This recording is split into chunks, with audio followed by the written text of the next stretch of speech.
ജ്ഞാനം കൊണ്ട് അനുഗ്രഹിക്കപ്പെട്ടു. അത് അദ്ദേഹത്തെ വളരെ വിശേഷപ്പെട്ടവനാക്കി. ജനങ്ങൾ സൂര്യൻ, ചന്ദ്രൻ, നക്ഷത്രങ്ങൾ എന്നിവയെയും കല്ലുകൊണ്ട് നിർമ്മിച്ച വിഗ്രഹങ്ങളെയും ആരാധിക്കുന്ന ഒരു സമയത്താണ് പ്രവാചകൻ ജനിച്ചത്. അദ്ദേഹത്തിൻ്റെ പിതാവ് ഒരു ശില്പിയായിരുന്നു. അവൻ സ്വന്തം കൈകളാൽ വിഗ്രഹങ്ങളുണ്ടാക്കി. അദ്ദേഹത്തിൻ്റെ പിതാവ് ഒരിക്കലും അള്ളാഹുവിനെ ആരാധിച്ചിരുന്നില്ല. ഇങ്ങനെയുള്ള വിചിത്രമായ പ്രതിമകളെക്കുറിച്ച് ഇബ്രാഹിം നബി അതിശയപ്പെട്ടിരുന്നു. ചിലപ്പോൾ അവൻ അവരോട് കളിക്കുമായിരുന്നു. എന്നാൽ ക്ഷേത്രത്തിലെ വിഗ്രഹങ്ങളെ കണ്ടപ്പോൾ അദ്ദേഹം അന്ധാളിച്ചു. ഈ കൽവിഗ്രഹങ്ങൾക്ക് മുന്നിൽ ആളുകൾ സാഷ്ടാംഗം നമിക്കുന്നത് എന്തുകൊണ്ടെന്ന് അദ്ദേഹം ആശ്ചര്യപ്പെട്ടു. ഒരു ദിവസം മർധൂഖ് പ്രതിമ നിർമ്മിക്കുന്ന സമയത്ത് നബി പിതാവിനോട് ചോദിച്ചു, ജനങ്ങൾ എന്തിനാണ് ഈ കളിപ്പാട്ടങ്ങളെ ആരാധിക്കുന്നത്? അവർ ഞങ്ങളുടെ ദൈവങ്ങളെ പ്രതിനിധാനം ചെയ്യുന്നു. പിതാവ് മറുപടി പറഞ്ഞു, ദൈവങ്ങളിൽ നിന്നുള്ള അനുഗ്രഹങ്ങൾ ലഭിക്കാൻ നാം അവരെ ആരാധിക്കണം. ഇവർക്കെന്താ ഇത്ര വലിയ ചെവികൾ എന്ന് ഇബ്രാഹിം നബി പിതാവിനോട് ചോദിച്ചു. ദൈവങ്ങളുടെ ദേവനായ മർധൂഖ് ആണ് ഈ പ്രതിമ. പിതാവ് മറുപടി പറഞ്ഞു, വലിയ ചെവി അതിൻ്റെ ആഴത്തിലുള്ള അറിവിനെ സൂചിപ്പിക്കുന്നു. ഇബ്രാഹിം നബിക്ക് ആ സമയത്ത് 7 വയസ്സേ പ്രായമുള്ളൂവെങ്കിലും തൻ്റെ ചിരി നിയന്ത്രിക്കാൻ അദ്ദേഹത്തിന് കഴിഞ്ഞില്ല. കാലം കഴിയുന്തോറും ഇബ്രാഹിം നബി അറിവും ജ്ഞാനവും നേടി. അള്ളാഹു ഏക സത്യദൈവം ആണെന്ന് അദ്ദേഹം മനസ്സിലാക്കി. മുതിർന്നു വരുന്തോറും വിഗ്രഹങ്ങളോടുള്ള വിദ്വേഷവും അദ്ദേഹത്തിന് വർദ്ധിച്ചു വന്നു. ഇബ്രാഹിം നബിക്ക് ഇപ്പോൾ 16 വയസ്സായി. തൻ്റെ പിതാവുമായി അദ്ദേഹം ക്ഷേത്രത്തിൽ പ്രവേശിച്ചപ്പോഴെല്ലാം തൻ്റെ ജനങ്ങൾ വിഗ്രഹങ്ങളോട് പ്രാർത്ഥിക്കുന്നതായി കാണാറുണ്ടായിരുന്നു.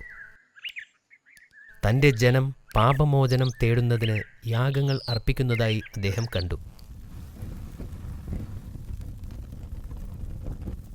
ഒരിക്കൽ ഇബ്രാഹിം നബി വീട് വിട്ട് സത്യദൈവത്തെ അന്വേഷിച്ച് നടന്നു.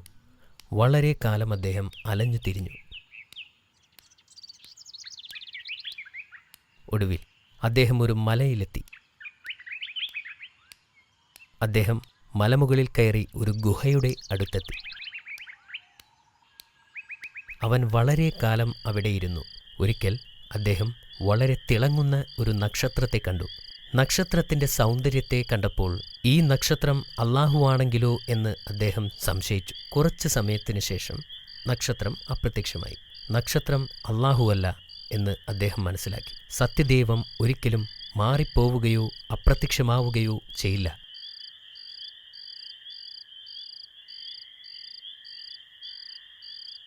കുറച്ച് സമയത്തിന് ശേഷം ചന്ദ്രൻ ഉദിച്ചു.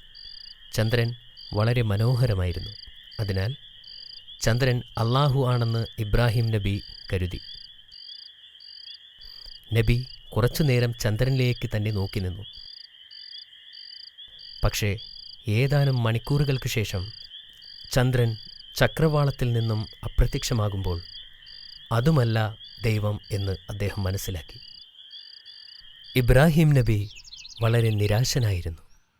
എങ്കിലും അവൻ മലഞ്ചെരുവിലെ ആ പർവ്വതത്തിൻ്റെ മുകളിൽ തന്നെയിരുന്നു. സൂര്യപ്രകാശത്തെ നോക്കി ഇത് അള്ളാഹു ആണെങ്കിലോ എന്ന് വീണ്ടും ആശ്ചര്യപ്പെട്ടു.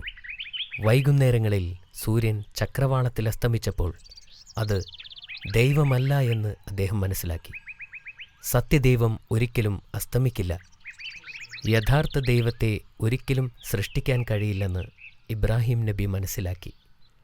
അള്ളാഹു സകല വസ്തുക്കളുടെയും സൃഷ്ടാവാണെന്നും സൂര്യനും ചന്ദ്രനും നക്ഷത്രങ്ങളും അള്ളാഹുവിൻ്റെ സൃഷ്ടിയാണെന്നും അദ്ദേഹം മനസ്സിലാക്കി. അള്ളാഹുവിന് നന്ദി പ്രകടിപ്പിച്ചു. അള്ളാഹു അദ്ദേഹത്തെ നേർവഴിയിലാക്കിയിരിക്കുന്നു. അപ്പോഴാണ് അള്ളാഹു അദ്ദേഹത്തെ പ്രവാചകനായി തിരഞ്ഞെടുത്തതെന്ന് അദ്ദേഹം മനസ്സിലാക്കി. തൻ്റെ ജനത്തെ നയിക്കാൻ അള്ളാഹു അദ്ദേഹത്തെ തിരഞ്ഞെടുത്തു. ഇത് അദ്ദേഹത്തിന് ഒരു പുതിയ ജീവിതത്തിൻ്റെ തുടക്കമായിരുന്നു. ഈ സന്തോഷവാർത്ത അറിയിക്കാൻ ഇബ്രാഹിം നബി തൻ്റെ പിതാവിൻ്റെ അടുക്കിലേക്ക് ഓടി. ഇത് അറിഞ്ഞ അദ്ദേഹത്തിൻ്റെ പിതാവ് കോപിഷ്ഠനായി. നിനക്കെങ്ങനെ എൻ്റെ ദൈവങ്ങളെ നിഷേധിക്കാൻ കഴിഞ്ഞു? പിതാവേ, എന്നെ പിന്തുടരൂ, ഞാൻ സത്യമാർഗത്തിൽ അങ്ങയെ നയിക്കാം. ഇബ്രാഹിം നബി പിതാവിനോട് യാചിച്ചു. ഇത് അറിഞ്ഞ അദ്ദേഹത്തിൻ്റെ പിതാവ് കോപിഷ്ഠനായി. നിനക്കെങ്ങനെ എൻ്റെ ദൈവങ്ങളെ നിഷേധിക്കാൻ കഴിഞ്ഞു? പിതാവേ, എന്നെ പിന്തുടരൂ, ഞാൻ സത്യമാർഗത്തിൽ അങ്ങയെ നയിക്കാം. ഇബ്രാഹിം നബി പിതാവിനോട് യാചിച്ചു. ഒന്നും ചെയ്യാനാകില്ലെന്ന് പിതാവ് ചിന്തിച്ചു. അള്ളാഹുവിലേക്ക് ആളുകളെ ക്ഷണിക്കേണ്ടത് തൻ്റെ ദൗത്യമാണെന്ന് അദ്ദേഹം മനസ്സിലാക്കി. നബി മറ്റ് ആളുകളുടെ അടുത്തെത്തി അവരെ സന്മാർഗം ഉപദേശിച്ചു. ഏകദൈവം അള്ളാഹു മാത്രമാണ്. അല്ലാഹുവല്ലാതെ യാതൊരു ദൈവവുമില്ല. അവനല്ലാതെ ആരാധനയ്ക്കർഹൻ മറ്റാരുമില്ല. ഞാൻ ഇനി ഒരിക്കലും വിഗ്രഹങ്ങളുടെ മുൻപിൽ വീണ് നമസ്കരിക്കില്ല. അദ്ദേഹം പറഞ്ഞത് കേട്ടപ്പോൾ ആളുകൾ വളരെ രോഷാകുലരായി. നിങ്ങൾ എന്തിനാണ് ഈ വിഗ്രഹങ്ങളെ ആരാധിക്കുന്നത്? അവർക്ക് ശക്തിയില്ലെന്ന് നിങ്ങൾക്കറിയില്ലേ എന്ന് അദ്ദേഹം വീണ്ടും അവരോട് ചോദിച്ചു. അവർ ഇബ്രാഹിം നബിയെ ഭീഷണിപ്പെടുത്തി. ആയതിനാൽ അദ്ദേഹത്തിന് അവിടം വിട്ട് പോകേണ്ടി വന്നു. വിഗ്രഹം യഥാർത്ഥ ദൈവങ്ങളല്ലെന്ന് അവരെ കാണിക്കാൻ ഒരു ഉപായത്തെ പ്രവാചകൻ ചിന്തിച്ചു. ഒരു ദിവസം ഒരു വലിയ ആഘോഷം അവിടെയുള്ള നദിക്കരയിൽ വച്ച് നടന്നു. നഗരത്തിലെ എല്ലാവരും അവിടെ കാണുമെന്ന് നബിക്കറിയാമായിരുന്നു. പട്ടണത്തിൽ ആരും ഉണ്ടായിരുന്നില്ലെന്ന് ഉറപ്പുവരുത്തുന്നതുവരെ പ്രവാചകൻ കാത്തിരുന്നു. അദ്ദേഹം ഒരു കോടാലിയെടുത്ത് ക്ഷേത്രത്തിനുള്ളിലേക്ക് പോയി. അവിടെ ഒട്ടേറെ വിഗ്രഹങ്ങളുണ്ടായിരുന്നു. അവിടെ ഉണ്ടായിരുന്ന വിഗ്രഹങ്ങളെല്ലാം തച്ചുടച്ചു. ഒന്നു ഒഴികെ എല്ലാ വിഗ്രഹങ്ങളും തകർത്തു.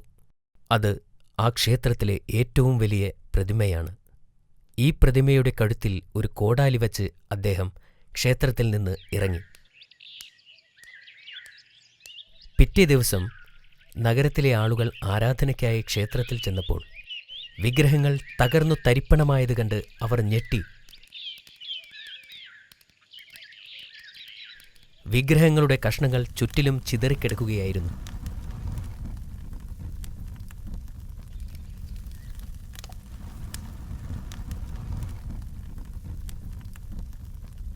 ഈ ഭീകരമായ പ്രവൃത്തി ചെയ്തവർ ആരായിരിക്കുമെന്നവർ ഒത്തുകൂടി ചർച്ച ചെയ്തു. ഇന്നലെ കമ്പോളത്തിൽ ഒരു ചെറുപ്പക്കാരനുണ്ടായിരുന്നു എന്ന് അവരിൽ ഒരാൾ പറഞ്ഞു. അവൻ നമ്മുടെ ദൈവങ്ങൾക്കെതിരെയാണ് സംസാരിച്ചിരുന്നത്. എനിക്കയാളെ അറിയാം. പേര് ഇബ്രാഹിം എന്നാണ്. ആളുകൾ ഇബ്രാഹിം നബി അലൈഹിസ്സലാമിനെ കാണുകയും ക്ഷേത്രത്തിലേക്ക് പിടിച്ചു വലിച്ചു കൊണ്ടുവരികയും ചെയ്തു. നീയാണോ ഇതെല്ലാം ചെയ്തത്? എന്തിനാണ് നിങ്ങൾ എന്നോട് ചോദിക്കുന്നത്? ഇവിടെ ഒരു വലിയ ദൈവം നിൽക്കുന്നുണ്ടല്ലോ, അദ്ദേഹത്തോട് ചോദിച്ചാൽ പോരെ? ഇത് അവിടെയുള്ളവരെ ചൊടിപ്പിച്ചു. വിഗ്രഹങ്ങൾ സംസാരിക്കില്ല. നീ എന്താ ഞങ്ങളെ കളിപ്പിക്കുകയാണോ? സംസാരിക്കാൻ പോലും കഴിവില്ലെങ്കിൽ ഈ വിഗ്രഹങ്ങളെ പിന്നെ എന്തിനാണ് ആരാധിക്കുന്നത്? അങ്ങനെയാണെങ്കിൽ അവർക്ക് കാണാനോ കേൾക്കാനോ സാധിക്കില്ലല്ലോ. അവിടെ കൂടിയിരുന്നവർക്ക് ഒന്നും പറയാനുണ്ടായില്ല. അവർക്ക് നാണക്കേട് തോന്നി. ചിലർക്ക് ഇബ്രാഹിം നബി പറയുന്നത് സത്യമാണെന്ന് മനസ്സിലായി. എന്നാൽ മറ്റുള്ളവർ അപ്പോഴും വൈരാഗ്യം വച്ചുകൊണ്ടിരുന്നു. അവനെ കൊല്ലണം! ആളുകളുടെ ഇടയിൽ നിന്ന് ഒരു ശബ്ദമുയർന്നു. അവർ അദ്ദേഹത്തെ ചങ്ങലകൾ കൊണ്ട് കെട്ടിയിട്ടു. അദ്ദേഹത്തെ എന്ത് ചെയ്യണം എന്നുകൂടി ആലോചിച്ചു. അവനെ ചുട്ടുകൊല്ലണം! ഒരാൾ പറഞ്ഞു. ഇന്നുവരെ കണ്ടിട്ടില്ലാത്ത തരത്തിലുള്ള തീയിൽ അവനെ എറിയണം! മറ്റൊരാൾ പറഞ്ഞു. ഇത് നല്ലൊരു തീരുമാനമാണെന്ന് എല്ലാവരും കരുതി. അങ്ങനെ ബാബിലോണിലെ ആളുകൾ തീയുണ്ടാക്കാൻ ആരംഭിച്ചു. ഭയാനകമായ തീ. പക്ഷികൾക്ക് പോലും അതിൻ്റെ മുകളിലൂടെ പറക്കാൻ പറ്റാത്ത അവസ്ഥ. ആളുകൾക്ക് അതിൻ്റെ അടുത്തുപോലും പോകാൻ സാധിക്കില്ലായിരുന്നു. ഇബ്രാഹിം നബി തന്നെയാണ് വിഗ്രഹം നശിപ്പിച്ചതെന്ന് ജനങ്ങൾ മനസ്സിലാക്കി. വലിയ തീയിൽ അവർ അദ്ദേഹത്തെ ചുട്ടുകൊല്ലുവാനായി തീരുമാനിച്ചു. എന്നിട്ട് അവർ ശേഖരിച്ച എല്ലാ വിറകുകളും അതിൽ നിക്ഷേപിച്ചു. അങ്ങനെ തീ ഭയാനകമായി പടർന്നു പിടിച്ചു. ആരും ഒട്ടും പ്രതീക്ഷിക്കാത്ത വിധം തീ വളർന്നു. ആർക്കും അതിനോട് അടുക്കാൻ സാധിക്കുമായിരുന്നില്ല.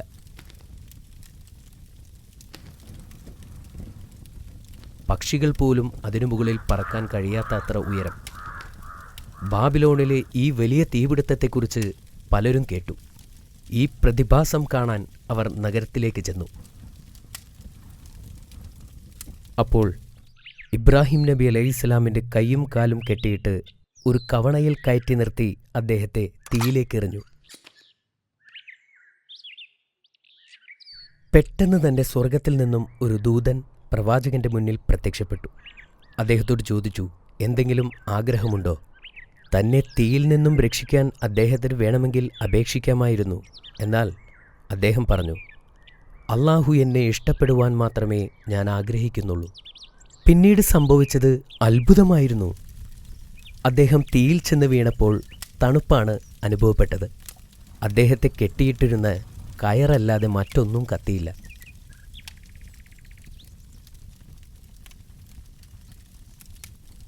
ഒരു ഉദ്യാനത്തിലിരിക്കുന്ന പോലെ തീയിലിരുന്നു കൊണ്ട് അള്ളാഹുവിനെ അദ്ദേഹം സ്തുതിച്ചു.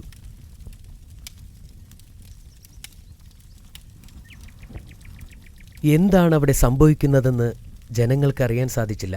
അതിനാൽ അവർ തീ അണയുന്നവരെ കാത്തിരുന്നു. തീ കെട്ടടങ്ങിയപ്പോൾ പ്രവാചകൻ ഒരു പോറൽ പോലും ഏൽക്കാതെ ആ തീയിൽ നിന്നും പുറത്തു വന്നു. അത് കണ്ടപ്പോൾ അത്ഭുതത്തോടെ അവർ പ്രവാചകനെ നോക്കി നിന്നു. ഇത് ശരിക്കും അത്ഭുതമാണ്. ഇബ്രാഹീമിൻ്റെ ദൈവം സത്യം തന്നെയാണ്, ജനങ്ങളിൽ ചിലർ പറഞ്ഞു. എങ്കിലും ഭൂരിഭാഗം ആളുകളും വിഗ്രഹങ്ങൾ നശിപ്പിച്ചതിനാൽ നബിയോട് ദേഷ്യത്തിൽ തന്നെ ആയിരുന്നു. അവർ അദ്ദേഹത്തെ നമ്രൂദ് രാജാവിൻ്റെ സദസ്സിലേക്ക് പിടിച്ചുകൊണ്ടുപോയി. അദ്ദേഹത്തിൻ്റെ കൈകാലുകൾ ബന്ധിച്ച നിലയിലാണ് കൊട്ടാരത്തിലെത്തിച്ചത്. നമ്രൂദ് രാജാവ് പ്രവാചകനോട് ചോദിച്ചു, ഞങ്ങൾ ആരാധിക്കുന്ന വിഗ്രഹങ്ങളെ നശിപ്പിച്ചതെന്തിന്? പ്രവാചകൻ പറഞ്ഞു, അവർ ദൈവമല്ല, വെറും കൽപ്രതിമകളാണ്. ആരാണ് യഥാർത്ഥ ദൈവമെന്ന് നമ്രൂദ് ചോദിച്ചു. പ്രവാചകൻ ശാന്തമായി മറുപടി പറഞ്ഞു, ഏക സത്യദൈവം അല്ലാഹു മാത്രമാണ്. എല്ലാ ജീവജാലങ്ങളെയും സൃഷ്ടിക്കുവാനും സംഹരിക്കുവാനുമുള്ള കഴിവ് അല്ലാഹുവിന് മാത്രമാണുള്ളത്. രാജാവ് പ്രവാചകന്റെ വാക്കുകൾ കേട്ട് കോപാകുലനായി. അവൻ കോപത്തോടെ എഴുന്നേറ്റ് നിന്നു പറഞ്ഞു, ജീവനും മരണവും എനിക്ക് നൽകാൻ കഴിയും. നിന്നെ ഞാനത് കാണിക്കാം. രണ്ടുപേരെ കോടതി മുറിയിലെത്തിക്കുവാൻ അദ്ദേഹം കൽപ്പിച്ചു. അതിൽ ആദ്യത്തവനെ കൊല്ലുവാൻ നമ്രൂദ് ആവശ്യപ്പെട്ടു. ഒരു ഭടൻ വാളെടുത്ത് ഒരു അടിമയെ കൊന്നു. നോക്ക്, ജീവനെടുക്കാനുള്ള അധികാരം എനിക്കുണ്ട്. അവൻ അടുത്ത അടിമയെയും കൊല്ലുവാൻ ആവശ്യപ്പെട്ടു. ഭടൻ വാളെടുത്ത് വീശുന്നതിന് തൊട്ടുമുമ്പ് രാജാവ് കൽപ്പിച്ചു, അവനെ കൊല്ലരുത്, അവൻ ജീവിക്കണം. എന്നിട്ട് നമ്രൂദ് ഇബ്രാഹിം നബിയോട് പറഞ്ഞു, കണ്ടോ, എനിക്ക് ജീവിപ്പിക്കുവാനും കഴിവുണ്ട്. പ്രവാചകൻ പറഞ്ഞു, അല്ലാഹു സൂര്യനെ പടിഞ്ഞാറ് നിന്ന് ഉദിപ്പിക്കാൻ കഴിവുള്ളവനാണ്. നിങ്ങൾക്ക് അത് ചെയ്യാൻ കഴിയുമോ? നമ്രൂദിന് ഒന്നും പറയാൻ കഴിഞ്ഞില്ല. അവന് ഇബ്രാഹിം നബിയോട് വൈരാഗ്യമുണ്ടായി. ഇബ്രാഹിം നബി അലൈഹിസ്സലാം ജനങ്ങളോട് അല്ലാഹുവിൽ വിശ്വസിക്കാൻ ആവശ്യപ്പെട്ടു. ബാബിലോണിലെ ഒരു പുരുഷനും ഒരു സ്ത്രീയുമൊഴികെ ആരും തന്നെ ഇബ്രാഹിം നബിയുടെ വാക്കുകൾ ശ്രദ്ധിക്കാൻ തയ്യാറായിരുന്നില്ല.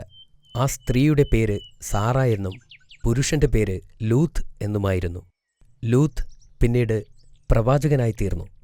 ഇബ്രാഹിം നബി അലൈഹിസ്സലാം തന്റെ വാക്കുകൾ ഇവിടെ ആരും കേൾക്കാൻ പോകുന്നില്ലെന്ന് തിരിച്ചറിഞ്ഞു. അതുകൊണ്ട് മറ്റൊരു രാജ്യത്തേക്ക് കുടിയേറിപ്പാർക്കാൻ അദ്ദേഹം തീരുമാനിച്ചു. മറ്റൊരു ജനതയിൽ അല്ലാഹുവിൽ നിന്നുള്ള സന്ദേശം പ്രചരിപ്പിക്കാൻ അദ്ദേഹം ആഗ്രഹിച്ചു. പ്രവാചകൻ തന്റെ പിതാവിനോട് ഇസ്ലാമിലേക്ക് ചേരാൻ അപേക്ഷിച്ചു. എന്നാൽ അയാൾ അത് നിരസിച്ചു. പ്രവാചകനും സാറയും ലൂത്ത് നബിയും ഒരു നീണ്ട യാത്ര ആരംഭിച്ചു. സിറിയ, പലസ്തീൻ, ഈജിപ്ത് എന്നിവിടങ്ങളിലൂടെ അവർ സഞ്ചരിച്ചു. ജനങ്ങളോട് അല്ലാഹുവിൽ വിശ്വസിക്കാൻ ആവശ്യപ്പെട്ടു. ഇതിനിടയിൽ പ്രവാചകനായ ലൂത്ത് നബി അലൈഹിസ്സലാം ചാവുകടൽ തീരത്തേക്ക് കുടിയേറി അവിടെ ഇസ്ലാമിക പ്രബോധനം ആരംഭിച്ചു. കുറച്ച് മാസങ്ങൾക്ക് ശേഷം ഇബ്രാഹിം നബി അലൈഹിസ്സലാം സാറയെ വിവാഹം ചെയ്തു. അവൾ നല്ലൊരു വിശ്വാസിയായിരുന്നു. പ്രവാചകനും ഭാര്യയും മരുഭൂമിയിൽ കുറേ നാൾ യാത്ര ചെയ്തു. ഒരു ദിവസം അവർ ഒരു ദുഷ്ടനായ രാജാവിൻ്റെ രാജ്യത്ത് പ്രവേശിക്കാനിടയായി. ദുഷ്ടനായ രാജാവ് പ്രവാചകന്റെ സുന്ദരിയായ ഭാര്യയെക്കുറിച്ചറിഞ്ഞു. രാജാവ് പ്രവാചകനെ തന്റെ മുമ്പിൽ ഹാജരാക്കാൻ ഒരു ഭടനെ അയച്ചു. രാജാവിന്റെ മുമ്പിൽ പ്രവാചകനെ കൊണ്ടുവന്നു. നിങ്ങളുടെ കൂടെയുള്ള സ്ത്രീ ആരാണ്? രാജാവ് ചോദിച്ചു. പ്രവാചകൻ തന്റെ സഹോദരിയാണെന്ന് മറുപടി പറഞ്ഞു. സാറയെ രാജസദസ്സിൽ കൊണ്ടുവരാൻ ദുഷ്ടനായ രാജാവ് പ്രവാചകനോട് കൽപ്പിച്ചു. അവരെ പരിചയപ്പെടാൻ തനിക്ക് ആഗ്രഹമുണ്ടെന്ന് രാജാവ് പറഞ്ഞു. പ്രവാചകൻ തന്റെ ഭാര്യയോട് പോയി പറഞ്ഞു, രാജാവ് നിന്നെ കാണാൻ ആവശ്യപ്പെട്ടിട്ടുണ്ട്. എന്നാൽ അവിടെ ചെല്ലുമ്പോൾ നീ എൻ്റെ ഭാര്യയാണെന്ന് പറയരുത്. നീ എൻ്റെ സഹോദരിയാണെന്നാണ് ഞാൻ പറഞ്ഞിട്ടുള്ളത്. സാറ രാജാവിൻ്റെ അടുക്കലെത്തിയപ്പോൾ രാജാവ് അവളുടെ സൗന്ദര്യം കണ്ട് മതിമറന്നു. അദ്ദേഹം സാറയെ പിടിക്കാനായി ശ്രമിച്ചു. എന്നാൽ സാറയുടെ അടുത്തെത്തിയതും രാജാവിൻ്റെ കൈ അനക്കാൻ സാധിച്ചില്ല. ദുഷ്ടനായ രാജാവ് ഭയപ്പെട്ടു. അവൻ അപേക്ഷിച്ചു, നിങ്ങൾ എനിക്ക് വേണ്ടി അള്ളാഹുവിനോട് പ്രാർത്ഥിക്കുക. ഞാൻ ഒരിക്കലും ഒരു ദ്രോഹവും വരുത്തുകയില്ല. സാറ അള്ളാഹുവിനോട് പ്രാർത്ഥിച്ചപ്പോൾ ആ ദുഷ്ടനായ രാജാവിൻ്റെ കൈകൾ സുഖം പ്രാപിച്ചു. പക്ഷേ വീണ്ടും സാറയെ കയറിപ്പിടിക്കാൻ രാജാവ് മുതിർന്നു. അവന്റെ കൈകൾ വീണ്ടും അനങ്ങാതെയായി. ദുഷ്ടനായ രാജാവ് വീണ്ടും സാറയോട് അപേക്ഷിച്ചു, വീണ്ടും അള്ളാഹുവിനോട് പ്രാർത്ഥിക്കാൻ. സാറ അള്ളാഹുവിനോട് പ്രാർത്ഥിച്ചപ്പോൾ ആ ദുഷ്ടനായ രാജാവിൻ്റെ കൈകൾ സുഖം പ്രാപിച്ചു. സാറ ഒരു സാധാരണ സ്ത്രീയല്ലെന്ന് രാജാവ് തിരിച്ചറിഞ്ഞു. അങ്ങനെ അവൻ സാറയ്ക്കൊരു സമ്മാനം നൽകി. അവൻ തൻ്റെ ദാസിമാരിൽ ഹാജറ എന്നു പേരുള്ള ഒരു അടിമയെ സാറയ്ക്ക് നൽകി. അതിനുശേഷം അവളെ വീട്ടിലേക്ക് അയച്ചു. സാറ തിരിച്ചു വന്നപ്പോൾ ഇബ്രാഹിം നബി കാര്യങ്ങൾ അന്വേഷിച്ചു. ആ ദുഷ്ടനായ രാജാവിനെ അള്ളാഹു ഒരു പാഠം പഠിപ്പിച്ചു. അവനെക്കൊണ്ട് അവൻ്റെ ദാസിയെ എനിക്ക് സമ്മാനമായി നൽകിച്ചു. വർഷങ്ങൾ കഴിഞ്ഞു. ഇബ്രാഹിം നബിയുടെ മുടി നരച്ചു തുടങ്ങി. അപ്പോഴും ഇബ്രാഹിം നബി ആളുകളെ ഇസ്ലാമിലേക്ക് ക്ഷണിച്ചുകൊണ്ടേയിരുന്നു. സാറയ്ക്കും പ്രായമായി. ഇനി തനിക്കൊരു കുഞ്ഞിന് ജന്മം നൽകാൻ സാധിക്കില്ലെന്ന് അവൾക്ക് മനസ്സിലായി. അതുകൊണ്ടുതന്നെ അടിമയായ ഹാജറയെ വിവാഹം കഴിക്കാൻ സാറ ഇബ്രാഹിം നബിയോട് ആവശ്യപ്പെട്ടു. അവൾക്ക് ഒരു നല്ല കുഞ്ഞിനെ നൽകി അനുഗ്രഹിക്കുവാൻ അള്ളാഹുവിനോട് പ്രാർത്ഥിക്കുകയും ചെയ്തു. മാസങ്ങൾക്ക് ശേഷം ഹാജറ ഒരു ആൺകുഞ്ഞിന് ജന്മം നൽകി. അവന് ഇസ്മായിൽ എന്നു പേരിട്ടു. കാലങ്ങൾ ഒരുപാട് കടന്നുപോയി. ഒരിക്കൽ ഇബ്രാഹിം നബി ഞെട്ടി ഉണർന്നു. അള്ളാഹുവിനു വേണ്ടി എന്തോ ചെയ്യേണ്ടതായി ഉണ്ടെന്ന് അദ്ദേഹത്തിന് തോന്നി. അദ്ദേഹം ഹാജറയുടെ അടുത്തു ചെന്ന് പറഞ്ഞു, ഒരു യാത്ര പോകേണ്ടതുണ്ട്. ഇസ്മായിലിനെയും കൂട്ടി തയ്യാറായി നിൽക്കൂ. ഇബ്രാഹിം നബിയും ഭാര്യയും കുട്ടിയായ ഇസ്മായിലും ഒരു ദൂരയാത്രയ്ക്ക് പുറപ്പെട്ടു. ഒരുപാട് ദിവസം അവർ സഞ്ചരിച്ചു. ഒടുവിൽ ഒരു വരണ്ട മരുഭൂമിയായ മർവ പർവ്വതത്തിൻ്റെ താഴ്വാരത്തെത്തി. അവിടെ പഴങ്ങളോ മരങ്ങളോ ഭക്ഷണമോ വെള്ളമോ ഇല്ലായിരുന്നു. ജീവന്റെ ഒരു അടയാളം പോലുമില്ലാത്ത ഒരു താഴ്വരയായിരുന്നു അത്. അവിടെ വച്ച് ഇബ്രാഹിം നബി തൻ്റെ ഭാര്യയെയും കുട്ടിയെയും ഉപേക്ഷിച്ച് തിരിച്ചു നടക്കാൻ തുടങ്ങി. അവർക്ക് 2 ദിവസത്തേക്കുള്ള ഭക്ഷണം മാത്രമേ കയ്യിലുണ്ടായിരുന്നുള്ളൂ. അദ്ദേഹത്തിൻ്റെ ഭാര്യ അദ്ദേഹത്തോട് പൊട്ടിക്കരഞ്ഞുകൊണ്ട് ചോദിച്ചു, ഞങ്ങളെ ഈ മരുഭൂമിയിൽ ഒറ്റക്കാക്കി എങ്ങോട്ടാണ് പോകുന്നത്? അദ്ദേഹം ഒന്നും മറുപടി പറഞ്ഞില്ല. അവർ വീണ്ടും കരഞ്ഞുകൊണ്ട് അപേക്ഷിച്ചു. ഒടുവിൽ അവർക്ക് മനസ്സിലായി, ഇതൊന്നും സ്വന്തം ഇഷ്ടപ്രകാരം അല്ല അദ്ദേഹം ചെയ്യുന്നത്. അവർ വീണ്ടും വിളിച്ചു ചോദിച്ചു, അള്ളാഹു ചെയ്യാൻ പറഞ്ഞിട്ടാണോ? അദ്ദേഹം തല കുലുക്കുക മാത്രം ചെയ്തു. എന്നിട്ട് നടന്നകന്നു. അദ്ദേഹത്തിൻ്റെ ഭാര്യ പറഞ്ഞു, ഞങ്ങൾക്ക് ഭയമില്ല, അള്ളാഹു ഞങ്ങളെ സംരക്ഷിക്കും.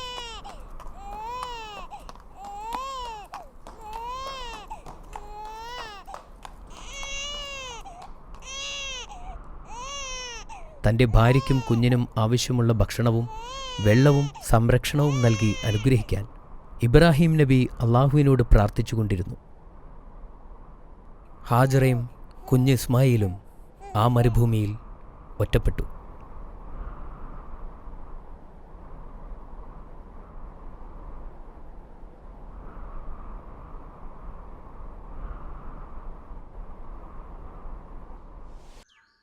അള്ളാഹുവിൻ്റെ കൽപ്പനപ്രകാരം ഇബ്രാഹിം നബി തൻ്റെ ഭാര്യയെയും മകനെയും ആ മരുഭൂമിയിൽ ഉപേക്ഷിച്ച് തിരികെ പോയി.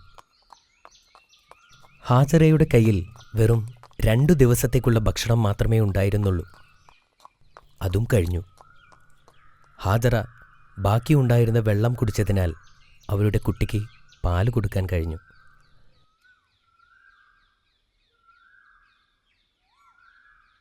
ഏറെ താമസിയാതെ വെള്ളവും തീർന്നു. അവർക്ക് ദാഹം അനുഭവപ്പെടാൻ തുടങ്ങി. കുറച്ചു കഴിഞ്ഞപ്പോൾ കുഞ്ഞ് ദാഹിച്ച് കരയാനും തുടങ്ങി.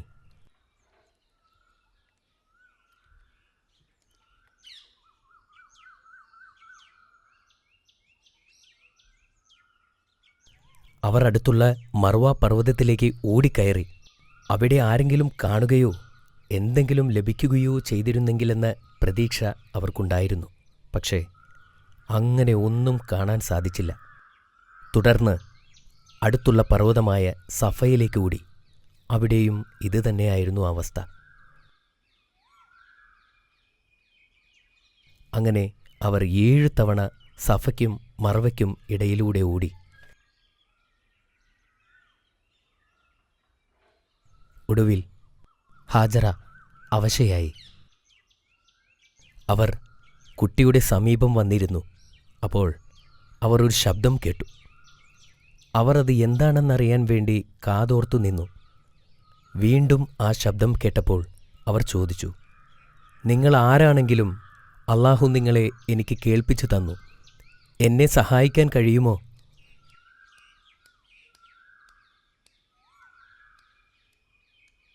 അപ്പോൾ അവിടെ ഒരു മലക്ക് കുഴി കുഴിക്കുന്നതായി കണ്ടു.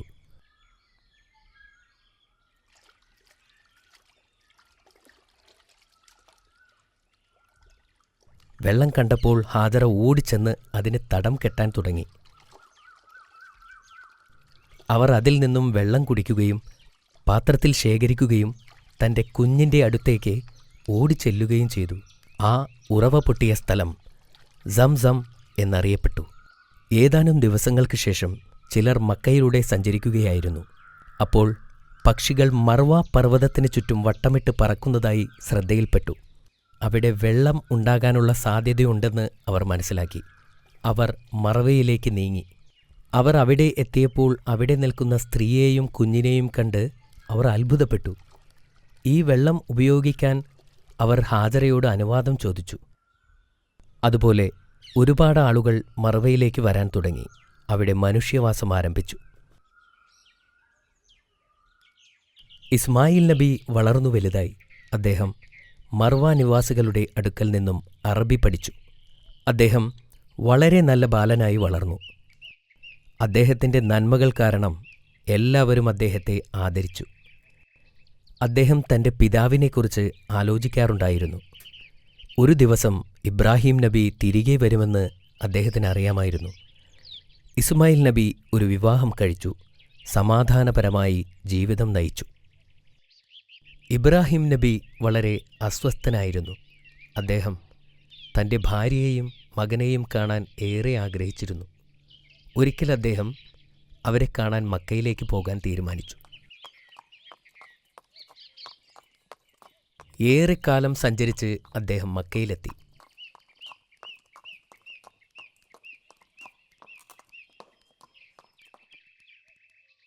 ഇബ്രാഹിം നബി എത്തുന്നതിന് മുമ്പ് തന്നെ ഹാജറ ബീവി വഫാത്തായിരുന്നു. അത് മക്ക നിവാസികളിൽ നിന്നും അദ്ദേഹം മനസ്സിലാക്കി. എന്നാൽ ഇസ്മായിൽ നബി ഇപ്പോഴും ജീവനോടെയുണ്ട് എന്ന് അദ്ദേഹം അറിഞ്ഞു. ഇത് കേട്ടതിൽ അദ്ദേഹം വളരെയധികം സന്തോഷിച്ചു. അൽഹംദുലില്ലാഹ് എന്ന് പറയുകയും ചെയ്തു.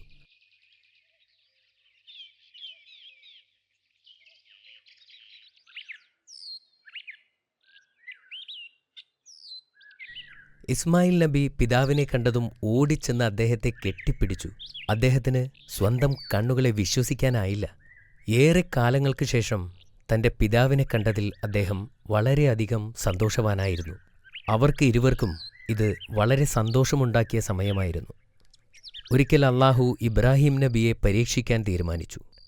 ഇബ്രാഹിം നബി ഉറങ്ങുമ്പോൾ ഒരു സ്വപ്നം കണ്ടു. അതിൽ അദ്ദേഹം തൻ്റെ മകനെ അല്ലാഹുവിനു വേണ്ടി ബലിയർപ്പിക്കുന്നതായും കണ്ടു. അദ്ദേഹം ഞെട്ടിയെണീറ്റു. പക്ഷേ അതൊരു സ്വപ്നമായതിനാൽ അദ്ദേഹം അത് കാര്യമാക്കിയില്ല. രണ്ടാമത്തെ ദിവസവും ഇത് തന്നെ ആവർത്തിച്ചപ്പോൾ അദ്ദേഹത്തിന് മനസ്സിലായി, ഇത് അല്ലാഹു തനിക്ക് നൽകിയ നിർദ്ദേശമാണ്.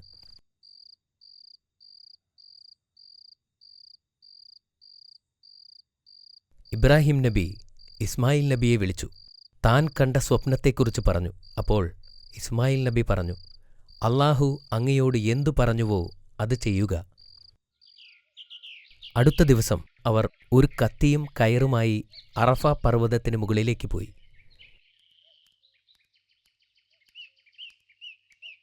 പർവ്വതത്തിന് മുകളിലെത്തിയപ്പോൾ ഇസ്മായിൽ നബി തൻ്റെ കൈകാലുകൾ കെട്ടിയിടാൻ തൻ്റെ പിതാവിനോട് ആവശ്യപ്പെട്ടു. കാരണം അല്ലെങ്കിൽ ബലിയർപ്പിക്കാൻ ബുദ്ധിമുട്ടുണ്ടായേക്കാം. ഇബ്രാഹിം നബി അതനുസരിച്ചു. എന്നിട്ട് സ്വന്തം കണ്ണുകളും മൂടിക്കെട്ടി. തൻ്റെ മകൻ്റെ മരണം കാണാൻ ത്രാണിയില്ലാത്തതിനാലായിരുന്നു അത്. നബി തൻ്റെ കത്തി ഉയർത്തി. എന്നാൽ പെട്ടെന്ന് ആകാശത്തു നിന്നൊരു ശബ്ദം കേട്ടു. ഇസ്മായിൽ നബിക്ക് പകരം ദൈവം ഒരു ആടിനെ യാഗമർപ്പിക്കാൻ കൽപ്പിച്ചു. നബി വളരെയധികം സന്തോഷവാനായി. അല്ലാഹുവിൻ്റെ പരീക്ഷണം അവർ ജയിച്ചിരുന്നു. അവർ ആ ആടിനെ അറുത്ത് അതൊരു വലിയ ആഘോഷമാക്കി മാറ്റി.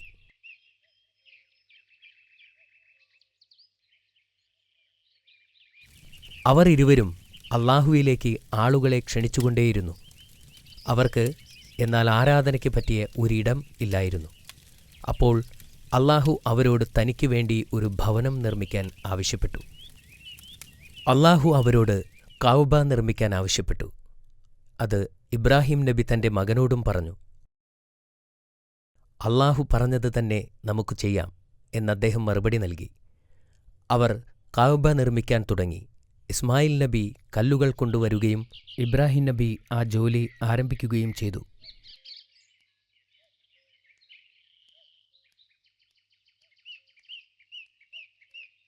ചുമരിന് ഉയരം കൂടിയപ്പോൾ ഇസ്മായിൽ നബി വലിയ കല്ലുകൾ ഇബ്രാഹിം നബിക്ക് വേണ്ടി കൊണ്ടുവന്ന് അദ്ദേഹം അതിന് മുകളിൽ കയറി നിന്ന് തൻ്റെ ജോലി പൂർത്തിയാക്കുകയും ചെയ്തു.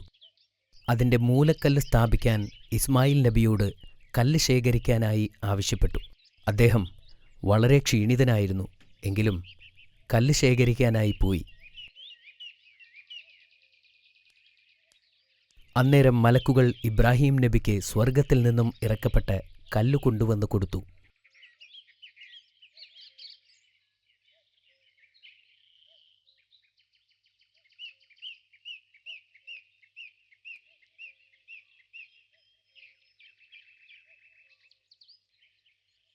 ആദ്യകാലത്ത് അതിൻ്റെ നിറം വെളുപ്പായിരുന്നു. പിന്നീട് ആളുകളുടെ പാപം കാരണം അത് കറുപ്പായി മാറപ്പെട്ടു. തിരികെ എത്തിയ ഇസ്മായിൽ നബി ആ കല്ല് കണ്ട് അത്ഭുതപ്പെട്ടു. അദ്ദേഹം ചോദിച്ചു, ആരാണ് ഈ കല്ല് കൊണ്ടുവന്നത്? ക്ഷീണം ബാധിക്കാത്ത ഒരാൾ കൊണ്ടുവന്നതാണ് എന്ന് ഇബ്രാഹിം നബി മറുപടി പറഞ്ഞു. അങ്ങനെ അവർ നിർമ്മാണം പൂർത്തിയാക്കി.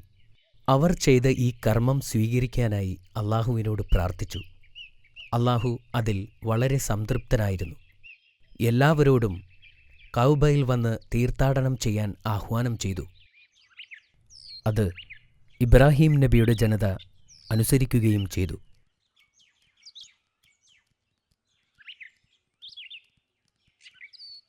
ഇബ്രാഹിം നബിക്കും സാറയ്ക്കും പ്രായമായി. ഒരിക്കൽ അവരുടെ വീട്ടിലിരിക്കുമ്പോൾ 3 അതിഥികൾ വരുന്നത് കണ്ടു. യഥാർത്ഥത്തിൽ അവർ അല്ലാഹു അയച്ച മലക്കുകളായിരുന്നു. ഇബ്രാഹിം നബി അവരെ സ്വീകരിച്ചു. അവർക്ക് ഭക്ഷണം വിളമ്പി. ചുട്ട കാളക്കുട്ടിയുടെ മാംസം അവർക്ക് നൽകി. എന്നാൽ ആ ഭക്ഷണം അതിഥികൾ തൊടുന്നതുപോലുമുണ്ടായിരുന്നില്ല. ഇത് കണ്ട ഇബ്രാഹിം നബി ഭയപ്പെട്ടു. അപ്പോൾ അവർ പറഞ്ഞു, അല്ലാഹു അയച്ച മലക്കുകളാണ് ഞങ്ങൾ. ഇബ്രാഹിം നബിക്ക് ഒരു സന്തോഷവാർത്ത അറിയിക്കാനാണ് ഞങ്ങൾ വന്നത്. സാറ ഒരു ആൺകുഞ്ഞിന് ജന്മം നൽകും. അവനെ നിങ്ങൾ ഇസ്ഹാക്ക് എന്ന് വിളിക്കണം. അവൻ ഭാവിയിൽ ഒരു പ്രവാചകനായിത്തീരും. അവർ പറഞ്ഞു. സാറ അത്ഭുതപ്പെട്ടു. എനിക്ക് പ്രായമായി, ഇനി ഞാൻ എങ്ങനെ ഒരു കുഞ്ഞിന് ജന്മം നൽകും? അപ്പോൾ മലക്കുകൾ പറഞ്ഞു, അല്ലാഹുവിന് എല്ലാം സാധ്യമാണ്. കുറച്ചു മാസങ്ങൾക്ക് ശേഷം സാറ ഗർഭിണിയാവുകയും ഒരു കുഞ്ഞിന് ജന്മം നൽകുകയും ചെയ്തു. കുഞ്ഞിന് ഇസ്ഹാക്ക് എന്ന് പേരുമിട്ടു.